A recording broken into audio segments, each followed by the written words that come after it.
Hello, and welcome to Act 1, Scene 3, the final scene in the first act of Shakespeare's play Othello.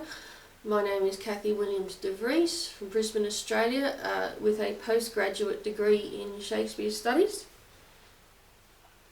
And in this act, it begins with the Duke and the Senators, and they've got conflicting reports on what's happening with the war against the Turk. And they're waiting for Othello to come, and of course Brabantio hauls Othello in and says, look, I know you guys are at war, but this is a more pressing matter. This guy's enchanted my daughter, and what are you going to do about it? And Othello has it's quite a long act, this one, and Othello says, look, I can't speak gently because he's so used to war, but Desdemona comes and says, well, he hasn't enchanted me.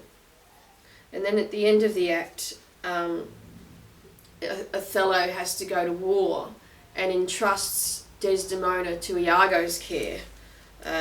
Like that's a good idea. And you'll also notice that while the most of the play from the beginning has been in verse, in Act 1, Scene 3,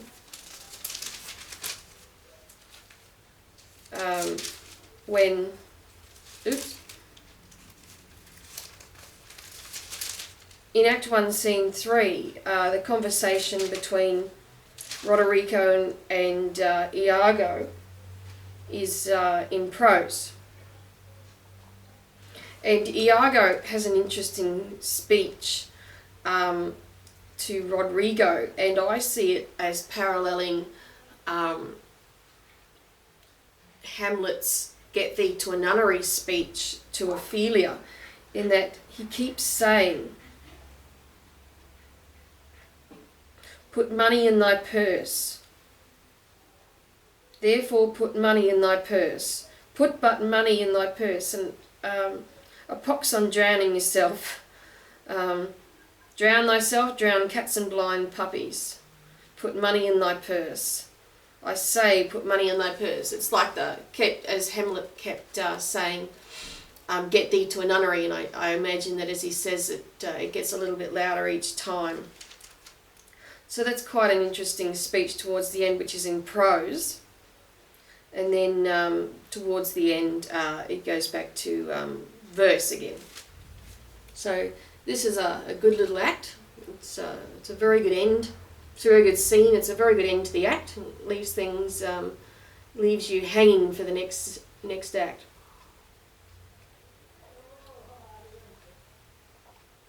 So, the Duke and the Senators discussing matters of war. There's no composition in these news that gives them credit. In other words, the reports lack the consistency to be believable.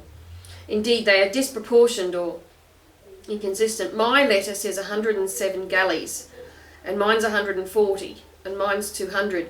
But though they jump not on a just account, they don't exactly agree, as in these cases, where the aim reports 'tis oft with difference. Yet do they all confirm a Turkish fleet and bearing up to Cyprus, saying that when the reports are estimates, there's often discrepancies between them. Nay, it is possible enough to judgment, I do not so secure me in the error, but the main article I do approve in a fearful sense. He is not so reassured by the discrepancies as to dismiss the main concern, which is the approach of the Turkish fleet.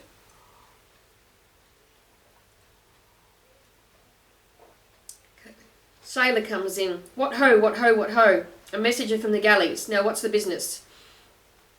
The Turkish preparation makes for Rhodes. So was I bid report here to the state by Signor Angelo, who is never mentioned elsewhere in the play.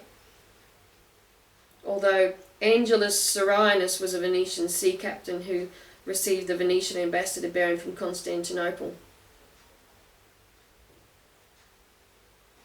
So how say you by this change? So the first sentence says, this cannot be by no a sigh of reason. 'Tis a pageant to keep us in false gaze. when we consider the importance of Cyprus to the Turk, and let us again but understand that as it more concerns the Turk than Rhodes. So this message saying the Turk's going for Rhodes, they're not so convinced about, because Cyprus seems more important to the Turk than Rhodes. So then as it more concerns the Turk than Rhodes, so may he with more facile question bear it, for that it stands not in such warlike brace, but rather lacks the abilities that Rhodes is dressed in.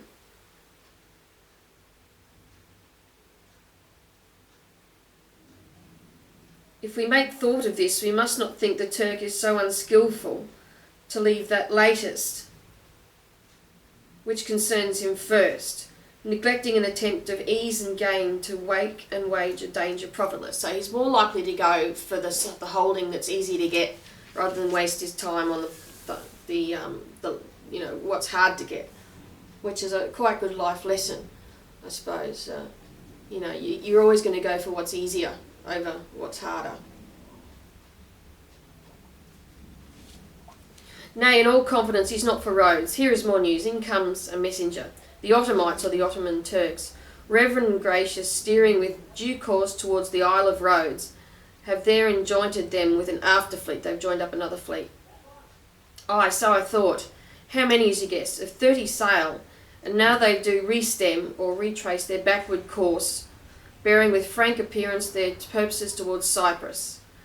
Signor Montano, your trusty and most valiant servitor, with his free duty recommends you thus, and prays you to believe him.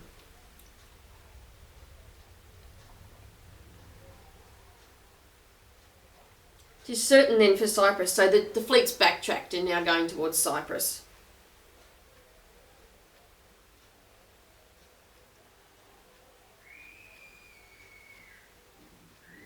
"'Tis certain then for Cyprus, Marcus Lucicus, is he not in town?" And that guy's never mentioned elsewhere in the play either.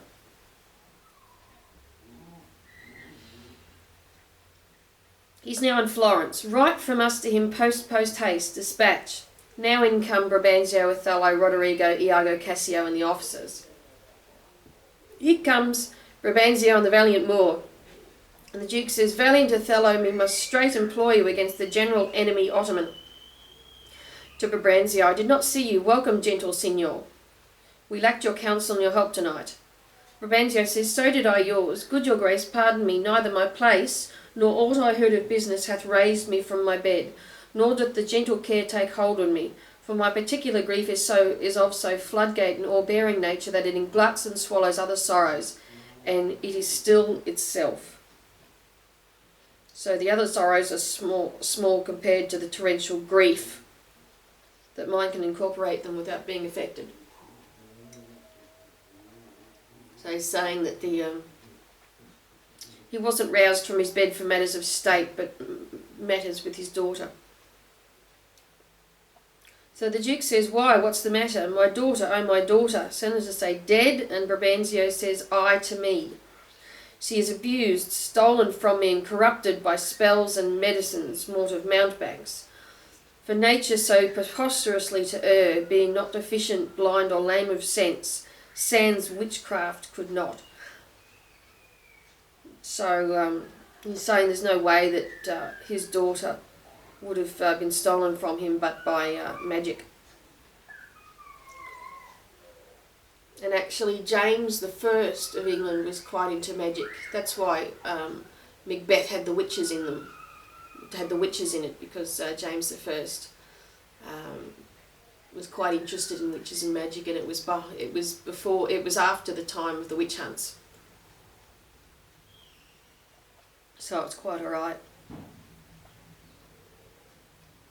So the Duke says, Whoe'er he be in this foul proceeding hath thus beguiled your daughter of herself and you of her, the bloody book of law you shall yourself read in the bitter letter, after your own sense, yea, thou our proper son stood in your action. So even if his son was the one, we'll throw the book at him. The bloody book of law you shall self read in the bitter letter. Throw the book at you. I like that. It's wonderful writing.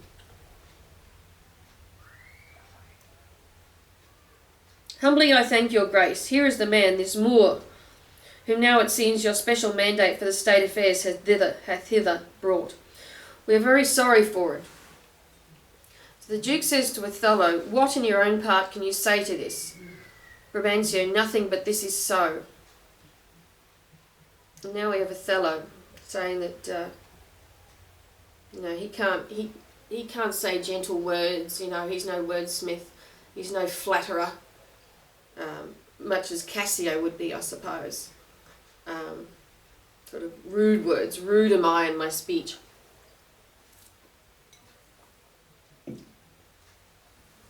Though he still speaks in verse.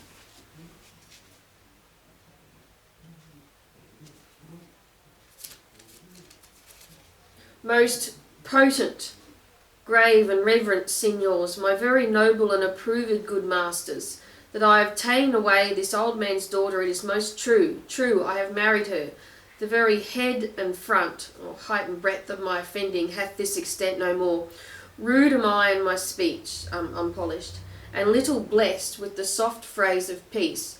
For since these arms of mine had 7 years' pith, or 7 years' strength, till now some 9 moons wasted, 9 months later, they have used their dearest action in the tented field, and little of this great world can I speak more than pertains to feats of broils and battle, and therefore little shall I grace my cause in speaking for myself. Yet by your gracious patience I will a round unvarnished tale deliver, and of my whole course of love, what drugs, what charms, what conjuration, and what mighty magic, for such proceeding I am charged withal, I won his daughter. So he's more used to war, but he'll try in his own unpolished way to defend the claims against him. And Brabantio says, a maiden never bold, of spirit so still and quiet that her motion blushed at herself, she blushed readily, and she, in spite of nature, of years, of country, credit, everything, to fall in love with what she feared to look on. Othello, the demure. It is a judgment maimed and most imperfect that will confess perfection, so could err against all rules of nature, and must be driven to find out practices of cunning hell why this should be. I therefore vouch again that with some mixtures powerful o'er the blood, or with some dram conjured to this effect, he wrought upon her. So he can't conceive that Desdemona would be in love with the Moor because he's so frightful and monstrous, and therefore he must have worked some magic on it. To vouch this is no proof without more wider and more overt test than these thin habits and poor likelihoods of modern seeming do prefer against him. So the Duke wants more proof than just a mere vouchsafe from Brabantio. But Othello, speak, did you by indirect and forced courses subdue and poison this young maid's affections, or came it by request and such fair question as soul to so affordeth? So the senator says, well, did you work magic on her, or it was just, sort of a natural thing? I do beseech you, send for the lady to the Sagittary, the hotel, and let her speak of me before her father, if you do find me foul in her report. The trust, the office I do hold of you, not only take me away, but let your sentence ever fall on my life. So if she says, he's used magic, then, you can take my life. So he's very confident in her love. Fetch Desdemona hither. And then Othello says, Ensign, conduct them, you best know the place. Ensign, of course, being Iago. Until she come as truly as to heaven, I do confess the vices of my blood, so justly to your grave ears I'll present, how I did thrive in this fair lady's love, and she in mine. Say it, Othello. So now we get a lovely, lovely speech from Othello.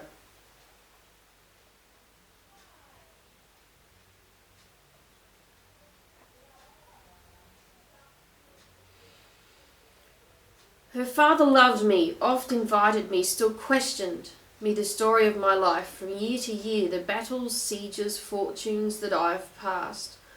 I ran it through even from my boyish days to the very moment that he bade me tell it, wherein I spoke of most disastrous chances, of moving accidents by flood and field, of hairbreadth escapes in the imminent deadly breach, of being taken by the insolent foe and sold to slavery, of my redemption hence. So he's been telling the story of his life, and portents in my traveller's history, whereupon on antras or caves vast and deserts idle, rough quarries, he's had a pretty hard life, rocks and hills whose heads touch heaven.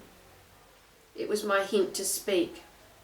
Such was my story, and of the cannibals that each others eat, the anthropophagi, which is man-eaters. It's from the Roman writer Pliny. And men whose heads do grow beneath their shoulders, these things to hear, would Desdemona seriously incline, but still the house affairs would draw them her thence. Whichever as she could with haste dispatch, she'd come again, and with a greedy ear devour up my discourse, while I observing took once a pliant hour, and found good means to draw from her a prayer of earnest heart, that I would all my pilgrimage dilate, whereof by parcels she had something heard, but not intentively. I did consent, and often did beguile her of her tears, when I did speak of some distressful stroke that my youth suffered. My story being done, she gave me for my pains a world of kisses, although the quarto says sighs. She swore in faith 'twas strange, 'twas passing strange, 'twas pitiful, 'twas wondrous pitiful. She wished she had not heard it, yet she wished that heaven had made her such a man. She thanked me and bade me, if I had a friend that loved her, I should but teach him how to tell my story, and that would woo her. Upon this hint I spake. She loved me for the dangers I had passed, and I loved her that she did pity them. This is the only witchcraft I have used. Here comes the lady, let her witnesses. So he's wooed her with the story of his life. They've obviously spent a lot of time together, and she's fallen in love with him of her own accord, through listening to the story of his life. And the Duke said, I think this tale would win my daughter too. Good Brabantio, take up this mangled matter at the best. Men do their broken weapons rather use than their bare hands. Brabantio says, I pray you hear her speak. If she confess that she was half the wooer, destruction on my head, if my bad blame light on the man. Come hither, gentle mistress. Do you perceive in all this noble company where most you owe obedience? My noble father, I do perceive here a divided duty. To you I am bound for life and education. My life and education both do learn me how to respect you. You are the lord of duty, I am hitherto your daughter. But here's my husband, and so much duty as my mother showed to you, preferring you before her father, so much I challenge that I may profess due to the lure, my lord. This is an interesting passage, because I'm reminded of the daughters of King Lear, where the two daughters that were married said to King Lear, their father, that they preferred him over everyone else, presumably including their husbands. And Desdemona says, well, she is of divided loyalty, but her loyalty is now to her husband rather than her father, just as her mother was dutiful to her husband after they got married rather than to her father. God be with you, I had done. Please it to your grace, on to the state affairs. I had rather to adopt a child than get it. That also mirrors King Lear. When he cast out his daughter, saying, I just love you as much as my bond. Come hither more, I here do give thee that with all my heart, but thou hast already with all my heart I would keep from thee. It says to Desdemona, for your sake, Jewel, I am glad at soul I have no other child, for thy escape would teach me tyranny to hang clogs on 'em. The clogs were the blocks of wood tied to criminals' legs to keep them from escaping. I have done, my lord. Duke, let me speak like yourself, and lay a sentence which as a grease or step may help these lovers into your favour. So draw a moral. When remedies are past, the griefs are ended, by seeing the worst which late on hopes depended. To mourn a mischief that is past and gone is the next way to draw new mischief on. What cannot be preserved, when fortune takes, patience her injury a mockery makes. Oh, I like that. It's poetry, really. The griefs are ended, on hopes depended, past and gone, new mischief on, fortune takes, mockery makes. So don't cry over spilt milk, really. The rob that smiles steals something from the thief. He robs himself that spends a bootless grief.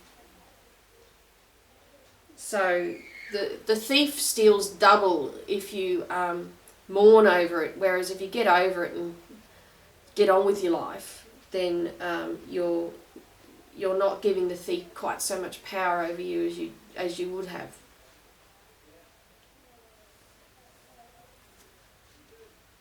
So this is straight poetry. It's brilliant. So let the Turk of Cyprus us beguile. We lose it not so long as we can smile. He bears the sentence well that nothing bears but the free comfort from which from thence he hears. But he bears both the sentence and the sorrow, that to pay grief much of poor patience borrow. These sentences to sugar or to gall, both strong on both sides are equivocal, but words are words. I never yet did hear that the bruised heart was pierced through the ear. I humbly beseech you, proceed to the affairs of state.